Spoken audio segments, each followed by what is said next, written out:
적극적인 부모 역할 AP Now 9번째 시간으로 이 5장에 있는 용기, 품성, 자기 존중감 길러주기의 첫 번째 시간으로 기를 살리는 방법에 대해서 강의를 하기를 원합니다. 이 프로그램에서 이야기하는 기는 용기를 이야기합니다. 어떻게 하면 우리 자녀들에게 용기를 길러줄 수 있을까 하는 것을 살펴보기를 원합니다. 먼저 4장에 있는 내용을 좀 복습해 보면요. 우리는 4장에서 그릇된 행동을 이해하고 교정해 주기에 대해서 살펴봤습니다. 3장 후육의 연속 석상에서 더 깊이 이렇게 들어갔습니다. 그래서 아동의 행동 목적에 접촉과 소속감의 욕구, 힘의 욕구, 보호의 욕구, 물러서기의 욕구, 10대는 도전의 욕구가 있는데 이러한 행동 목적을 아동뿐만 아니라 사람은 누구나 가지고 있다고 그랬습니다. 그것을 부정적인 접근 방식으로 표현하는지 혹은 긍정적인 접근 방식으로 표현하는지에 대해 살펴봤습니다. 그래서 접촉의 욕구가 공헌하기와 협동하기를 통해서 긍정적으로 접근이 되지 않을 때 부당한 관심 끌기를 한다고 말씀을 드렸습니다. 그리고 힘의 욕구를 긍정적인 접근 방식으로 독립심을 길러줌으로 키워줘야 되는데 그것이 되지 않을 때 반항을 통하여 나타난다고 했습니다. 그래서 10대가 되면 힘겨루기가 된다고 그랬습니다. 보호의 욕구가 자기 주장과 용서하기를 통하여 긍정적으로 접근되지 않으면 안갚음을 통하여 부정적으로 표현된다고 그랬습니다. 사람은 적당한 회피인 물러서기의 행동 목적이 있는데 긍정적으로 접근하지 못하면 과도한 회피를 통한 부정적인 접근을 한다고 그랬습니다. 안전한 모험을 통한 도전의 욕구가 채워지지 않으면 위험한 스릴을 추구하는 목숨을 담보로 한 무모한 도전을 하는 부정적인 접근 방식이 이루어질 수가 있습니다. 그래서 우리가 4장의 과제는 느슨한 대결 기술에 대해서 살펴봤습니다. 느낌, 한계, 대안, 논리적인 결과 부여하기였습니다. 이제 이번 시간에는 용기와 품성과 자기 존중감을 길러주기에 첫 번째 강의로 기를 살리는 방법, 용기를 북돋아주는 방법에 대해 살펴보려고 합니다. 품성과 용기.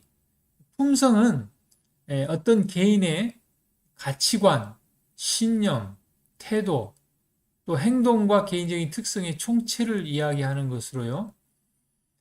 그릇된 일을 할 수 있는 상황이 주어졌을 때에도 옳은 일을 하려고 하는 것이 용기입니다.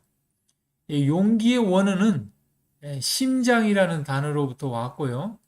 이미 알고 있는 목적을 달성하기 위하여 어느 정도는 예상하고 있는 위험을 감수하려는 확신감을 이야기합니다.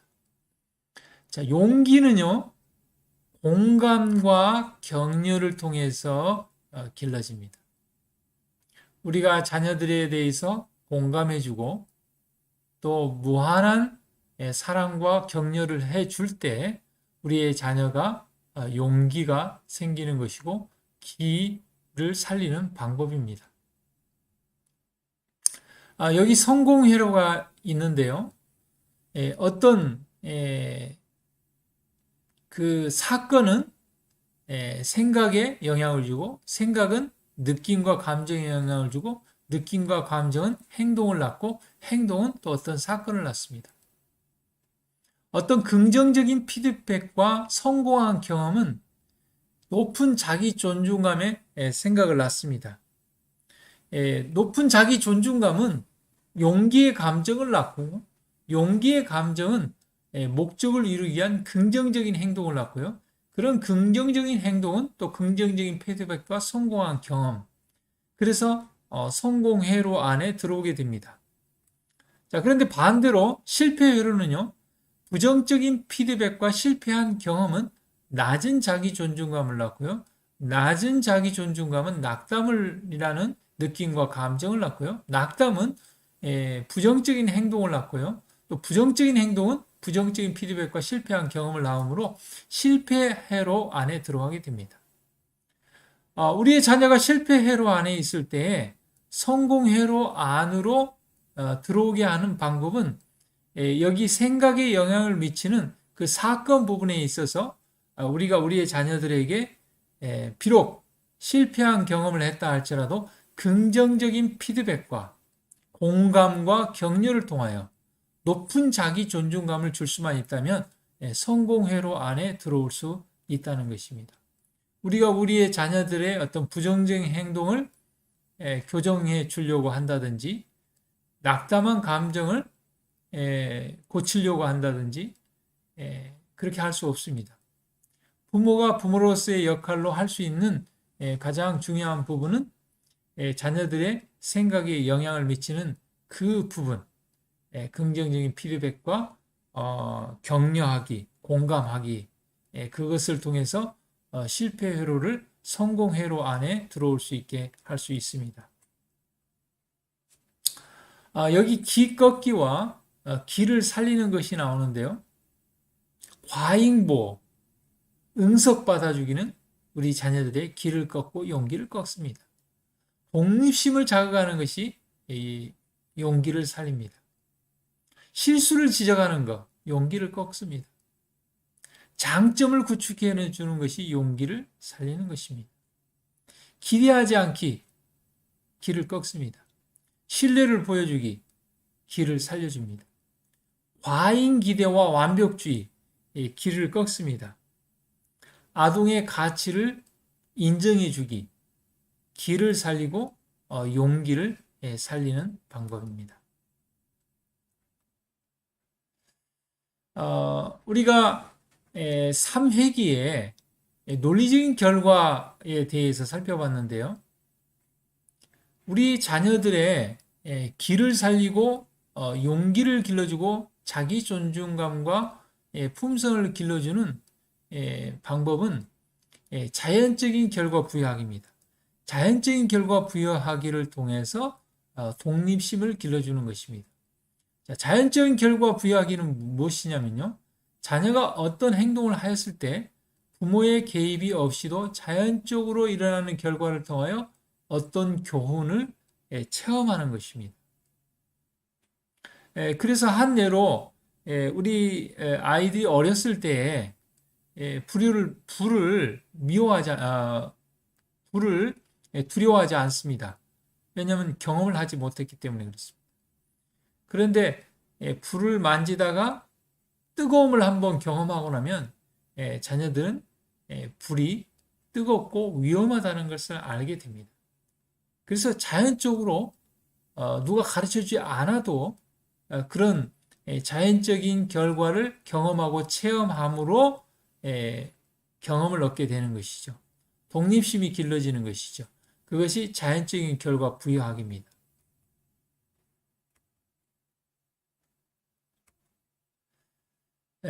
그런데 우리가 독립심을 자극하기 위해서 자연적인 결과를 부여하는데 자연적인 결과를 사용해서는 안 되는 경우가 있습니다. 너무 위험한 상황일 때 아이가 큰 도로에 가서 자전거를 탄다고 할 때 그래 한번 네가 경험을 통해서 위험을 깨우쳐 봐라. 이것은 너무 위험한 상황입니다. 그럴 때는 자연적인 결과를 부여하지 않고 훈육을 해야 되는 것이죠.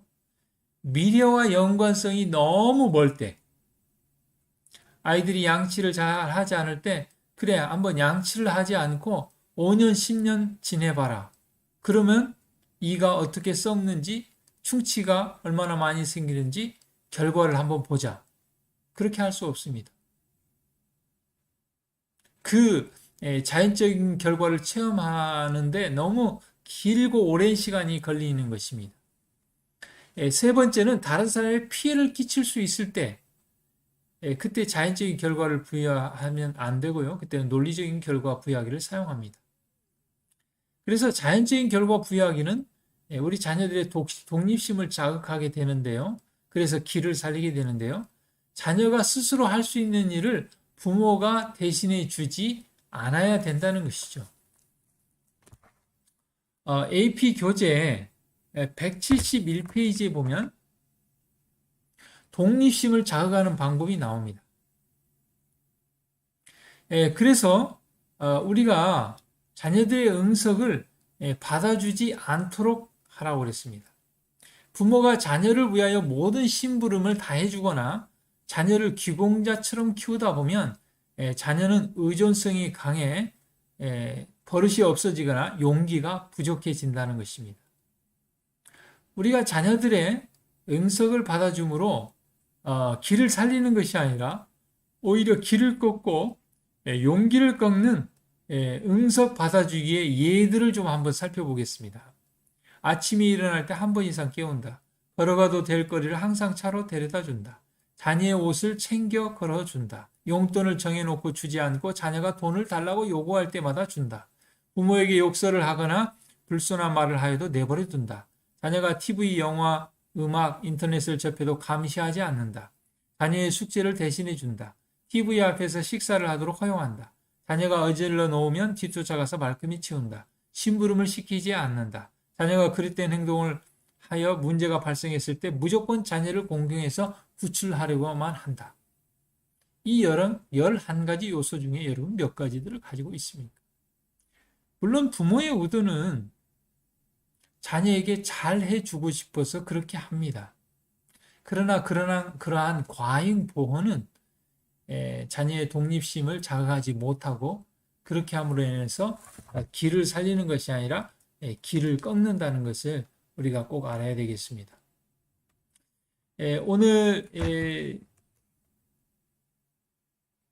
5장의 용기, 품성, 자기 존중감 길러주기 위해서 길을 살리는 방법에 대해서 살펴봤습니다. 다음 시간에 길을 살리는 방법 나머지 또 3가지에 대해서 살펴보도록 하겠습니다.